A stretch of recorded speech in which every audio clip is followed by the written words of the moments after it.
Lock down کے نتیجے میں جہاں تمام کاروباری اور تجارتی سرگرمیاں متاثر ہیں، وہی تجارتی طبقے کو کروڑوں کے نقصانات سے دوچار ہونا پڑ رہا ہے۔ ایک اندازے کے مطابق تاجروں کو یومیہ 150 کروڑ کا نقصان ہو رہا ہے۔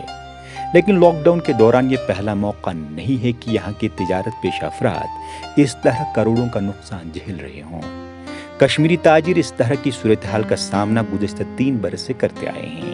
5 اگست 2019 کے بعد کم و بیش 13 ماہ تک مجموعی طور پر تجارتی سرگرمیاں بند رہیں۔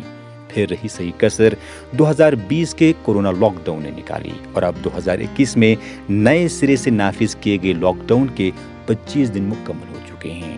اگر ہم صرف اس لاک ڈاؤن کی بات کریں تو کم سے کم 150 کروڑ روپے ہمارا جو فارمل اکانومی کا ایک ہم نے تخمینہ لیا ہے پر ڈے کا جو بزنس لاس کا اور پرائمری کا، تو سیکنڈری ملا کے اراؤنڈ 200-300 کروڑ روپے تک کے آس پاس پہنچتا، تو اراؤنڈ یہ 4,000 سے 5,000 کروڑ کے بیچ میں صرف ہم بزنس لاسز دے چکے ہیں ایک مہینے میں، چاہے ان کے یا بڑے تاجروں کے ملازمین ہیں یا ہمارے ٹرانسپورٹ سیگمنٹ کے بھائی ہیں یا ہمارے آرٹیزن بھائی ہیں یا ٹوریزم سے ریلیٹڈ جو سٹاف اینڈ سٹف ہے جو یا شکارا والا ہے یا پونی والا ہے جو بھی ریلیٹڈ ہے اکانومی میں کسی بھی طریقے سے، تو ان کا ایک بہت برا دور چل رہا ہے۔ As an immediate relief transporters اور چھوٹے تاجر یا جو ڈیلی ویجر ہمارے ریڑا والاز ہیں، ان کے لیے کم سے کم ایک چھوٹا سا ایک انٹرم ریلیف 5,000 روپے کا ایک پر منتھ کا ایک پیکیج ان کو دیا جائے، جس میں فوڈ کٹس بھی آگے آ جائیں۔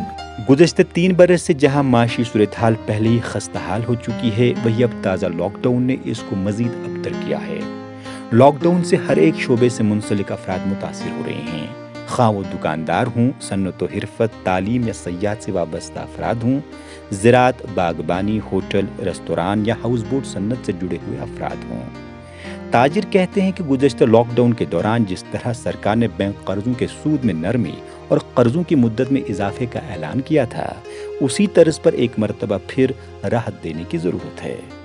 موریٹوریمز وغیرہ کے اندر ہم چلتے جا رہے ہیں، 4 قسطیں لوگوں کی چل رہی ہیں، تو اس دوران میں انٹرسٹ نکالنا بھی بڑا ایشو ہے۔ تو کم سے کم جو ہماری سبل سکورنگز ہیں یا باقی جو پیرامیٹرز ہیں ان کے اوپر نظر رکھتے ہوئے اس کو تھوڑا پرولونگ کیا جائے۔ جی ایس ٹی کے حوالے سے کچھ کنسیشنز ملنی چاہیے، کیونکہ پیسہ ہمارے پاس جو آیا تھا وہ ہم خرچ چکے ہیں، اس کی ادائیگی میں بھی ہمیں کچھ آگے جا کے کنسیشنز ملنی چاہیے۔ کم سے کم ایک الیکٹریسٹی کا 1 سال کا ویور کنسیڈر ہو سکتا ہے، کیونکہ یہ ود ان دیئر پریویو ہے۔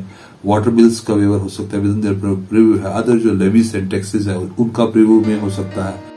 حال ہی میں LG انتظامیہ نے تمام رجسٹرڈ تعمیراتی کامگاروں، پونے والوں، پالکی والوں اور پٹھوں والوں کو فی ماہ 1,000 روپے کی مالی مدد فراہم کرنے کا اعلان کیا ہے۔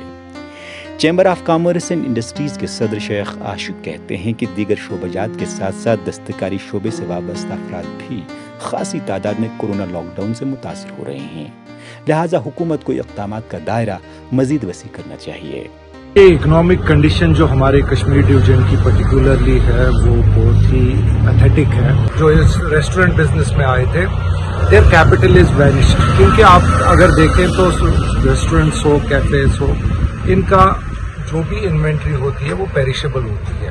اب ان کو ریسٹارٹ کرنے کے لیے بھی ایک کیپٹل چاہیے، جو لوگوں کے میکسیمم لوگوں کا ان پٹس ہمارے پاس جو ہے کہ ان کے پاس کیپٹل وینش ہو، تو they also need a soft package. So what I could get from all the sectors is کہ we need a comprehensive financial package for Kashmir. جو ہمارے آرٹیزن ویورز لوگ کے ساتھ اور شال مینوفیکچررز کے ساتھ بھی ایک میٹنگ ہو گئی، اس میٹنگ میں بھی ایک پتہ چلا کہ ریلیف میجرز اور ریوائول میجرز۔ واضح رہے گزشتہ برسوں کے دوران کئی نجی کارخانے اور کمپنیاں وادی کشمیر میں بند ہو گئی ہیں، جس کے نتیجے میں ہزاروں افراد کا روزگار بھی چھن گیا۔ پرویز الدین، ETV بھارت، سری نگر۔